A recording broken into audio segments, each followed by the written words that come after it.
नमस्कार दोस्तों, मैं अरविंद वर्मा आपका स्वागत करता हूं आपके अपने YouTube चैनल जीनियस क्लासेस कबीस पर। दोस्तों, इस लॉकडाउन के समय में घर पे रहें, सुरक्षित रहें और कोरोना वॉरियर्स के लिए प्रेयर करते रहें। भगवान से प्रार्थना करें कि हमारे देश की रक्षा करें और घर पे रहें। तो दोस्तों, आज मैं आपके सामने लेके आया हूँ गोलीय दर्पण। गोलीय दर्पण के सूत्र पर न्यूमेरिकल बहुत सारे लोगों को दिक्कत होती है, लेकिन मैं आपको इस तरीके से आज बताने वाला हूँ कि आप मात्र कुछ पलों में ही, कुछ सेकंडों में ही न्यूमेरिकल को आसानी से हल कर सकते हैं। तो आइए दोस्तों, पहले कुछ लेते एक टॉपिक पहला। तो दोस्तों, हम स्टार्ट कर रहे हैं फर्स्ट टॉपिक। तो गोलीय दर्पण का सूत्र ही लेते हैं पहले हम।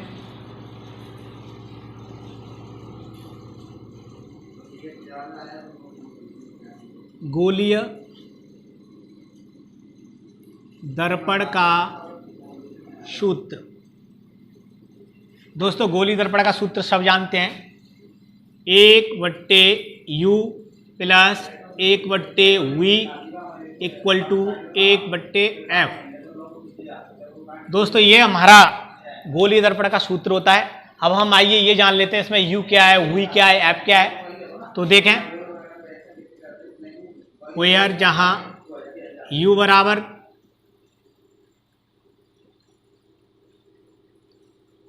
दर्पण से या ध्रुव से भी बोल सकते हैं, वस्तु की दूरी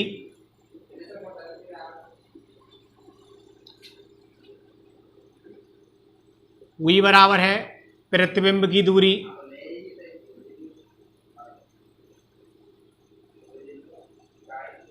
समस्त दूरियां ध्रुव से ली जाती हैं, पोल से। और आपका F सब जानते हैं, फोकस दूरी।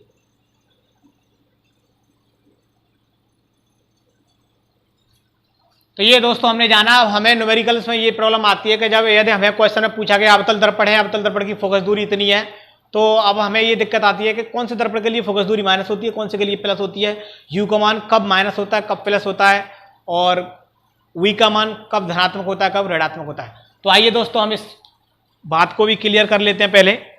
तो मैं आपको एक डायग्राम के थ्रू पहले इसकी चिन्ह परिपाटी समझा लेता हूं। दोस्तों, हम ले रहे हैं आपका अवतल दर्पण,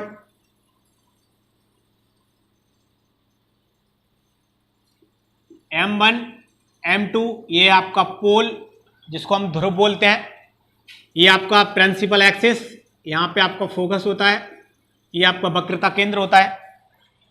तो पहले हम चिन्ह परिपाटी समझते हैं। दोस्तों, आपने ज्योमेट्री पढ़ी होगी, ये एक्स अक्ष होता है, ये एक्स डैश है, ये वाई है, ये वाई डैश है। तो देखिए, अब हम ये देखते हैं कि दूरियां कब होती हैं। यदि दर्पण के दाईं ओर कोई प्रतिबिंब बनेगा तो आपकी जो दूरी होगी वो धनात्मक होगी, इधर ऋणात्मक, और यहाँ पे ये जो भी दूरी रहेगी आपकी वो ऋणात्मक रहेगी, और इधर नीचे की साइड भी आपकी ऋणात्मक। तो अब एक देखते हैं कौन सा धनात्मक कब होगा, कब ऋणात्मक होगा। तो आप एक तरफ लिखें अवतल दर्पण, दूसरी साइड देखें उत्तल दर्पण।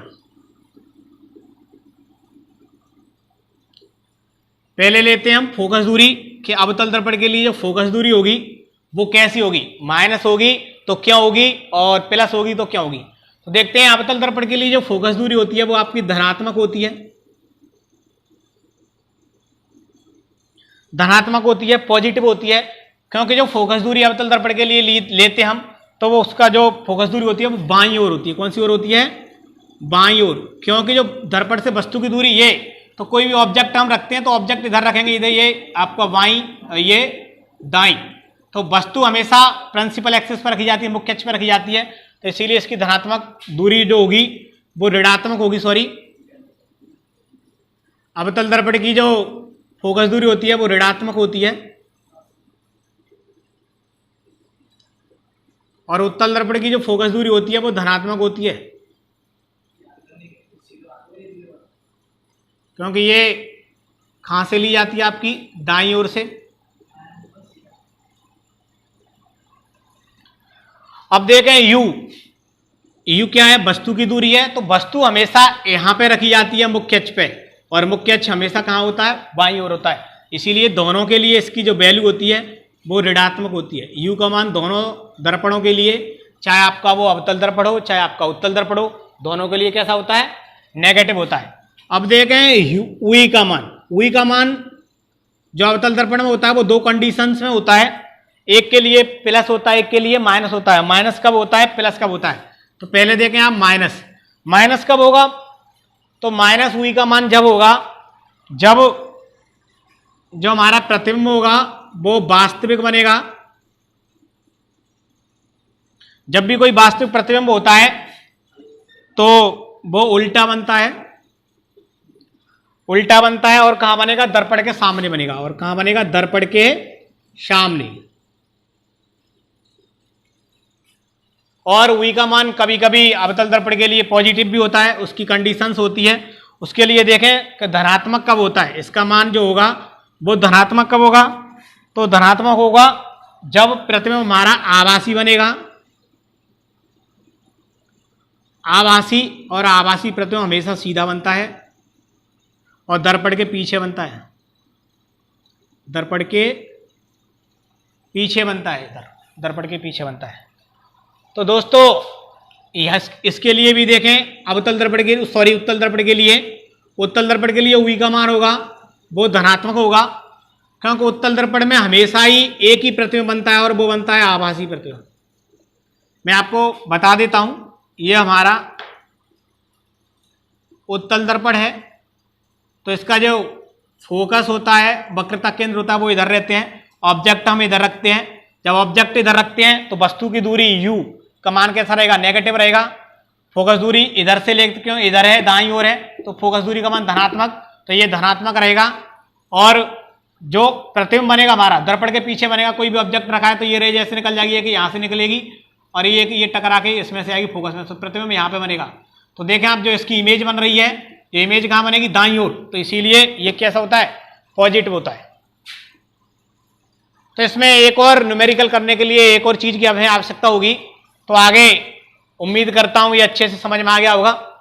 तो अब हम देखते हैं, आपका सेकंड टॉपिक लेते हैं, मैं इसको इरेज कर रहा हूं। अब हमारा सेकंड टॉपिक है रेखीय आवर्धन। तो दोस्तों क्योंकि कभी कभी रेखीय आवर्धन भी हमें निकालना पड़ता है, इस टाइप के क्वेश्चन आते हैं, कोई भी वस्तु का 2 गुना प्रतिबिंब बड़ा बनता है, 3 गुना बनता है, 5 गुना बनता है, उस टाइप के लिए। तो हम देखें, एक परिभाषा पहले देखेंगे, फिर उसका फॉर्मूला देखेंगे। देखें रेखीय आवर्धन, रेखीय आवर्धन, रेखीय आवर्धन हमारा क्या होता है, तो देखें इसकी परिभाषा, प्रतिबिंब की लंबाई, प्रतिबिंब की लंबाई तथा वस्तु की लंबाई के अनुपात को रेखीय आवर्धन कहते हैं।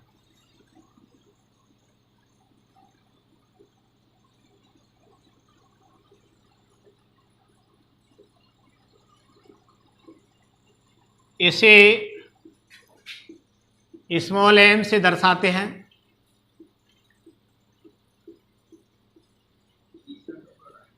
सूत्र देखें इसका, जो रेखीय आवर्धन का फॉर्मूला होता है, रेखीय आवर्धन का फॉर्मूला क्या होता है, m बराबर माइनस के v upon u equal to I upon O। अब हम देख लेते हैं, ये आप जानते हैं ये आपका रेखीय आवर्धन है, ये प्रतिबिंब की दूरी है, ये वस्तु की दूरी है। इन दो चीजों को देख लेते हैं, ये आपका इमेज है, प्रतिबिंब का साइज, और ये आपकी ऑब्जेक्ट जिसको वस्तु, और ये है आपका प्रतिबिंब। इसमें भी थोड़ी सी दिक्कत आती है कि हमारा रेखीय आवर्धन है, जब कब धनात्मक होता है कब ऋणात्मक होता है, बहुत सारी उलझन है, उसको भी दूर करते हैं। तो मैं आपको एक नोट लिखा रहा हूं, उससे नोट के जरिए आपका कोई दिक्कत नहीं होगी, कोई भी न्यूमेरिकल कभी भी गलत नहीं होगा आपका। तो देखें, जब प्रतिबिंब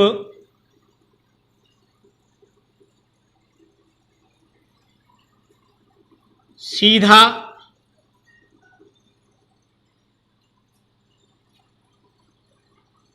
सीधा प्रतिबिंब कब होगा? जब वो आभासी होगा। सीधा आभासी है तब रेखीय आवर्धन धनात्मक होगा।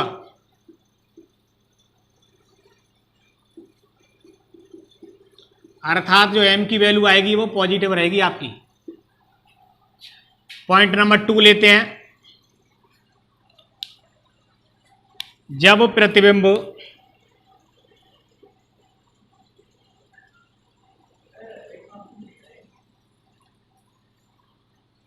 वास्तविक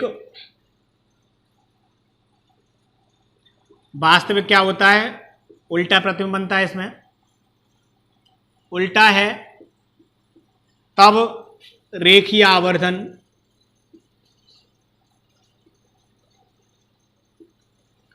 ऋणात्मक होगा।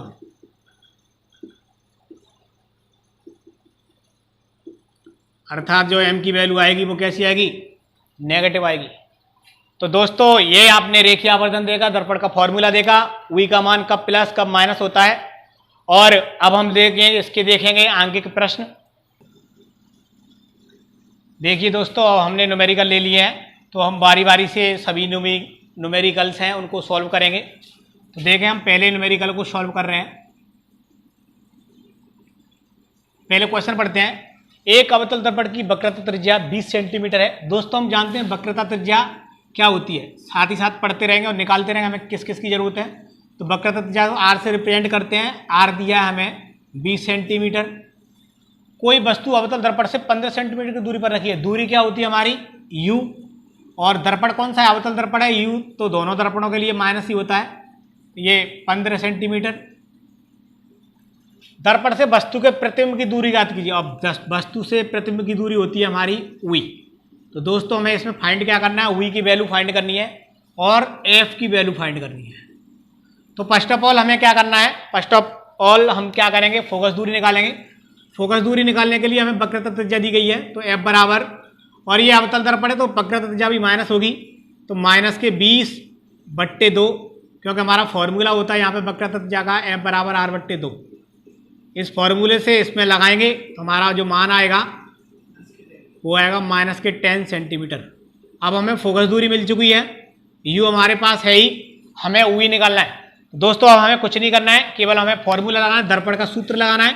दर्पण का सूत्र होता है 1/u plus 1/v equal to 1/f। v निकालना है, v को इधर बचा लेंगे, बाकी को पक्षांतर कर देंगे। 1/v बराबर 1/f माइनस 1/u। कोई भी संख्या या कोई भी अल्फाबेट होता है जो LHS से RHS में जाता है तो माइनस हो जाता है, आप जानते होंगे इतना। तो देखें हम इसकी वैल्यू पुट करते हैं। f का मान दिया हमें 1/-10 माइनस 1/u का मान दिया हमें -15। जब माइनस का माइनस में मल्टीप्लाई करेंगे तो ये हो जाएगा आपका -1/10, माइनस का माइनस में करेंगे तो हो जाएगा प्लस, तो 1/15। अब दोस्तों हम क्या करेंगे? लासा लेंगे, 10 का और 15 का लासा। 10 का और 15 का एलसीएम लेंगे तो एलसीएम आप जानते ही होंगे 30 आएगा। अब हम क्या करेंगे? जब पहली वाली इसका भाग इसमें देंगे तो माइनस के 3 टाइम्स जाएगा, प्लस का साइन है तो प्लस का, और ये 2। तो दोस्तों ये हमारा 1/v चल रहा है जिसकी वैल्यू हमें फाइंड करनी है। तो 1/v इक्वल टू माइनस के 1/30, क्रॉस मल्टीप्लाई करेंगे तो हो जाएगा v बराबर -30 सेंटीमीटर। दोस्तों यही हमारा आंसर है। आप देख सकते हैं मुश्किल से 1 मिनट लगा होगा और हम क्वेश्चन कर चुके हैं। तो आप यदि आपको कुछ समझ में नहीं आता, स्लिप हो जाता है, तो आप वीडियो को दोबारा से पीछे करके देख सकते हैं। और यदि आपको तरीका अच्छा लगता है तो चैनल को सब्सक्राइब करें, वीडियो को लाइक करें, अपने दोस्तों को भी शेयर करें। तो दोस्तों अब हम दूसरा क्वेश्चन लेंगे। इसके लिए मैं रफ काम भी कर रहा हूँ, अगर आपको स्क्रीनशॉट लेना है तो आप स्क्रीनशॉट ले सकते हैं। देखिए अब हम सेकंड क्वेश्चन लेंगे। सेकंड क्वेश्चन में भी वही है कि हमें क्या करना है, कैसे करना है। गिवन हमें दिया गया है, क्वेश्चन पढ़ते हैं पहले। दिया क्या है? एक अवतल दर्पण की वक्रता त्रिज्या सेम है। वक्रता त्रिज्या दी हमें 40 सेंटीमीटर, दर्पण अवतल है तो माइनस हो जाएगा। यहाँ से फोकस दूरी तुरंत निकाल लेते हैं, तो माइनस के 40/2 माइनस के 20 सेंटीमीटर। ये आपकी जो फोकस दूरी का मान आ गया माइनस के 20 सेंटीमीटर। फोकस दूरी हमारे पास हो गई है 4 सेंटीमीटर लंबी। इसमें हमें ऑब्जेक्ट और दिया गया है, 4 सेंटीमीटर लंबाई की कोई वस्तु दी गई है। एक वस्तु दर्पण से 30 सेंटीमीटर की दूरी पर रखी है। दर्पण से कितने सेंटीमीटर की दूरी पर रखी है? u माइनस के 30 सेंटीमीटर रखा है। प्रतिबिंब की स्थिति और लंबाई, तो हमें v निकालना है और i निकालना है। दोस्तों हमें v निकालना है और क्या निकालना है? i निकालना है। ये दो चीजें निकालने हैं, तो पहले हम v निकालेंगे। v के लिए दर्पण का फॉर्मूला हमारे पास है ही 1/u plus 1/v equal to 1/f। v को एक तरफ बचा लेंगे इधर LHS की साइड, तो 1/f माइनस के 1/u। बारी बारी से वैल्यू पुट कर देंगे। देखें f का मान कितना दिया है? -20 दिया है, तो 1/माइनस के 20, माइनस का साइन पहले से है। और जो आपको जो u की वैल्यू दी है वो दी है आपकी माइनस के 30, ये हो जाएगा माइनस के 30। माइनस का माइनस में मल्टीप्लाई करेंगे तो ये हो जाएगा आपका प्लस 1/30। दोस्तों अब हम इसका एलसीएम लेंगे 20 का और 30 का, तो एलसीएम 60 आएगा, इसका 60 आएगा। तो 20 या 60, एक का मल्टीप्लाई करेंगे -3 प्लस 30 दूनी 60। आगे देखते हैं, यहाँ पे चल रहा हमारा 1/v, तो 1/v इक्वल टू ये हो जाएगा माइनस के 1/60, ये हो जाएगा हमारा माइनस के 1/60 सेंटीमीटर। तो दोस्तों अब देखते हैं, क्रॉस मल्टीप्लाई करेंगे तो v बराबर हो जाएगा हमारा माइनस के 60 सेंटीमीटर। दोस्तों हमने ये v का मान फाइंड कर लिया है। अब हमें i का निकालना है। i की वैल्यू निकालने के लिए हमें रेखीय आवर्धन का फॉर्मूला पता होना चाहिए। रेखीय आवर्धन का फॉर्मूला क्या होता है? m बराबर माइनस के v/u इक्वल टू i/o। तो हम यहाँ से लेंगे, तो पहले हमें v की वैल्यू कितनी है? माइनस के 60 माइनस पहले थे, तो 60 हो जाएगा। v की है 30 इक्वल टू i का मान हमें निकालना है, और ऑब्जेक्ट है हमारा, वस्तु की लंबाई दी है 4 सेंटीमीटर। दोस्तों यहाँ से हम क्रॉस मल्टीप्लाई करेंगे। जब हम क्रॉस मल्टीप्लाई करेंगे तो ये हो जाएगा 30i इक्वल टू 4 × 60, तो i बराबर 4 × 60/30। इससे इसको 2 टाइम्स मल्टीप्लाई कर देंगे, तो जो प्रतिबिंब की आ जाएगी 8 सेंटीमीटर। दोस्तों देख रहे हैं जैसा कि आप बारी बारी से वैल्यू हम पुट करते जा रहे हैं और क्षण भर में ही क्वेश्चन प्राप्त हो रहे हैं आपको। अब टाइम को जाया ना करते हुए, यदि आपको स्क्रीनशॉट लेना ले सकते हैं। थर्ड क्वेश्चन ले रहा हूं मैं, वीडियो ज़्यादा लंबा हो जाएगा, और इसके और क्वेश्चंस के लिए आप दूसरे पार्ट देखें इसका, जो कि बहुत इंटरेस्टिंग होगा। तो हम क्वेश्चन नंबर 3 ले रहे हैं। क्वेश्चन नंबर 3 के लिए गिवन वैल्यू देखें। कोई अवतल दर्पण के सामने 10 सेंटीमीटर दूरी पर, तो u दिया है हमें, u बराबर 10 सेंटीमीटर दूरी पर रखे किसी बिंब का 3 गुना बड़ा प्रतिबिंब, तो ये हमें रेखीय आवर्धन दिया 3 गुना बड़ा प्रतिबिंब बनता है। तो प्रतिबिंब दर्पण से कितनी दूरी पर बनेगा? तो इस दर्पण से दूरी निकालनी है हमें। क्या निकालना है?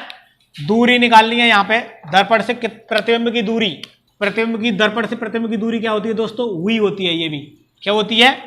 v होती है। तो अब देखें, हमें फॉर्मूला लगाएंगे दर्पण वाला, तो m बराबर माइनस के v/u, तो वैल्यू रख देंगे। m की 3 है, माइनस v की वैल्यू हमें निकालनी है, u की वैल्यू हमारे पास 10 है। एक मानेंगे, क्रॉस मल्टीप्लाई करेंगे तो माइनस के v इक्वल टू 30 हो जाएगा। जब 30 का इसमें मल्टीप्लाई करेंगे बोथ साइड, तो ये जो वैल्यू होगी आपकी माइनस की 30 सेंटीमीटर।